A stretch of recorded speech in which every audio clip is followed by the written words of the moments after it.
On to Aston Villa. We know Unai Emery likes to have two strikers to choose from, obviously Watkins and Duran this past year for most of the season. Do you think they could go and sign Dusan Vlahovic for a cut price deal? We know he's going to be available this summer. Yeah, it'd be a very ambitious signing by Villa, but we know Villa are ambitious and they have made some big signings in the past, getting the likes of Rashford on loan from Manchester United, Philip Coutinho a few years back as well when they signed him from Barcelona. As you said, it does look like Dusan Vlahovic will be leaving Juventus this summer. They want to cash in on the Serbian before his contract expires next year. And as you said, for a top striker to be available, maybe for a cut price fee of between 30 to 40 million pounds, would make him an attractive proposition to a number of clubs. We've had Arsenal mentioned as long-term admirers. I'm not sure he's top of Arsenal's list. There's probably other ones ahead of Vlahovic for their search for a number 9. But if he's available for that small fee this summer, if Juventus do want to cash in on him, I think there'll be a number of clubs in the Premier League and also abroad who'll be looking at Vlahovic. We know that Villa do have money to spend from the sale of Jon Duran in January. They didn't directly replace him up front. They obviously made some good signings in Asensio, Rashford, and they brought in Daniel Malin as well. But yeah, if Villa do qualify for the Champions League again next season, it will obviously boost their chances of signing someone like Vlahovic, because I'd imagine he would want to be playing for a club competing for silverware and also playing at Europe's top table as well. But yeah, it could be the perfect replacement for Duran, Vlahovic, and somebody who could maybe play with Ollie Watkins or at least provide cover and competition for him as well in that starting 11 for Unai Emery. So he would make a lot of sense, but yeah, it's not going to be an easy deal to do because there'll be a lot of competition for him as well. And is it likely Marcus Rashford stays permanently at Aston Villa after recent success? I believe now 3 goals in his last 2 appearances.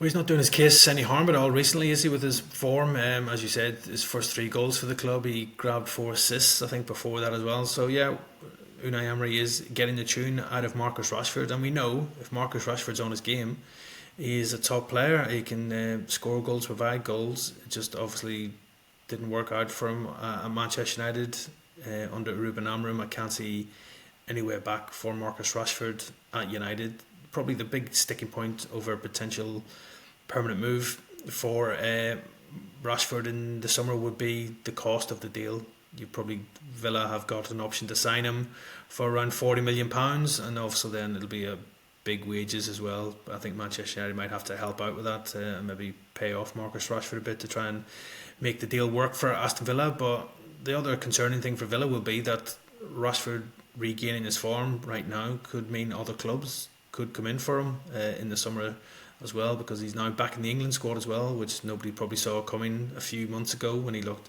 totally out of favour at Manchester United. So right now Villa, they would be in the box seat to sign Marcus Rashford. It seems like the player has found his enjoyment for playing again, and Unai Emery's getting the best out of him as well. So yeah, I think it could work for Aston Villa, especially if they do qualify for the Champions League. Then obviously they might have more funds to try and strike a deal with Manchester United as well. But look, Rashford right now, his future is up in the air. I'm sure Villa will have discussions with Manchester United to see if a deal can be agreed, and Rashford right now, I'm sure he probably feels that his Manchester United days are behind him, and he will be thinking maybe Aston Villa is the right place to continue his career long term. And Noni Madueke is linked with a move to Villa this summer as well. Would he fit in well, or maybe they're already overstacked in those positions? I think he'd be a decent addition to Aston Villa if he were to leave Chelsea. Madueke's obviously shown glimpses probably this season of what he can do. He can score goals, create goals and everything else, but I don't think he's probably somebody who's totally convinced Enzo Maresca yet at Chelsea. He dropped him against Villa in December, just before in the Premier League, because of his attitude in training. He's also missed other games, maybe because of technical decisions as well, or tactical decisions. So maybe all's not great between Maresca and Madueke, and that maybe has given some hope to some other clubs that maybe he could be prized away from Chelsea.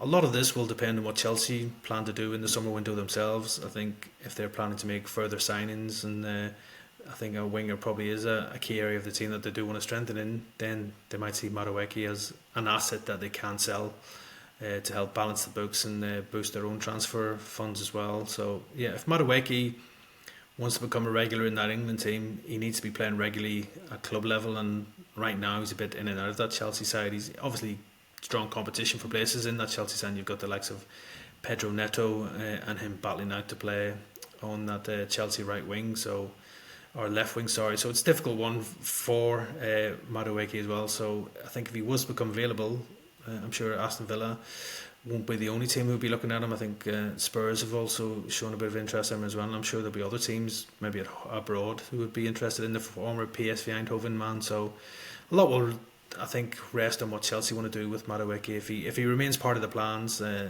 think the player could end up staying at Stamford Bridge. But if he isn't, maybe he's a player that they could sacrifice. And we know Villa have been after a top-class centre-back for a couple of windows now. They're looking at Guzman Diomande from Sporting Lisbon.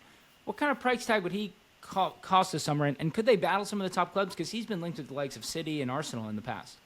Yeah, as you said, he's been a long-term target for several Premier League clubs over the last couple of seasons. The likes of Arsenal, Chelsea, City, Spurs, Liverpool have all been linked with Diomande. So if Aston Villa were potentially to land him, it'd be a very big signing for them and a real coup. Still only 21, which sounds crazy as we've been talking about him for the last couple of years. But yeah, he's a top defender, Ivory Coast international. He's under contract at Sporting until 2027, so maybe Sporting themselves will be thinking this is the right time to cash in on Diomande if they want to command a real top fee for him. I would say probably right now you value him around the £50 million mark.